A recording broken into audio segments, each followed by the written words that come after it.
প্রিয় দর্শক, মালয়েশিয়া থেকে একজন প্রবাসী, ওনার নাম হচ্ছে শিয়াব।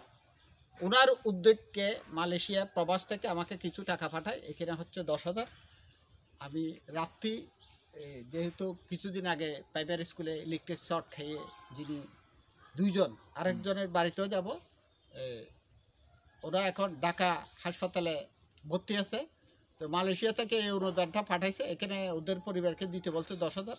এখন 10,000 ওদের রাত্রিদের ঘর হচ্ছে এটা এটা গরিব অসহায় ওরা। রাত্রিদের গার্জিয়ান হিসাবে আপনার নাম কি ভাই? লিটন। লিটন। আপনার তো এই এলাকা? জি জি, আমরা এলাকার। এই এলাকার বলতে কি একেবারে একেবারে আমি লিটন ভাইয়ের হাতে 10,000 টাকা হস্তান্তর করলাম। টাকাগুলো গণে নেন একটু। 10,000 ঠিক আছে কিনা দেখেন। অসুবিধা নেই।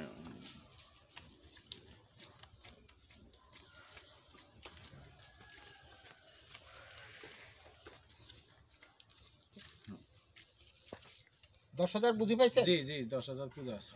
আর শিয়াব ওনার জন্য একটু দোয়া করেন, কেমন? জি ইনশাআল্লাহ দোয়া করি আমরা এখন। ঠিক আছে। সোনাপুরে আরেকজন অ্যাক্সিডেন্ট হলে, ওনার নাম হচ্ছে নিশা। কোন ক্লাসের ছাত্রী? 5 মালয়েশিয়া থেকে ওরা টাকা পাঠিয়েছে 16,000। ওদের পরিবারকে 10,000 টাকা দিছি। আর নিশার পরিবার ওনার নানা হ্যাঁ, ওনাকে টাকাটা বুঝে নিন, 6,000 টাকা বুঝে করে নিন। জন্য একটু দোয়া করে শিয়াব উদ্যোগে পাঠাচ্ছে। 3 নম্বর ইউনিয়ন 6 নম্বর ওয়ার্ডে একজন শিয়াব। প্রিয় দর্শক, শিয়াবের জন্য একটু দোয়া করেন। ওরা মালয়েশিয়া থাকে একটা গ্রুপ। ধন্যবাদ।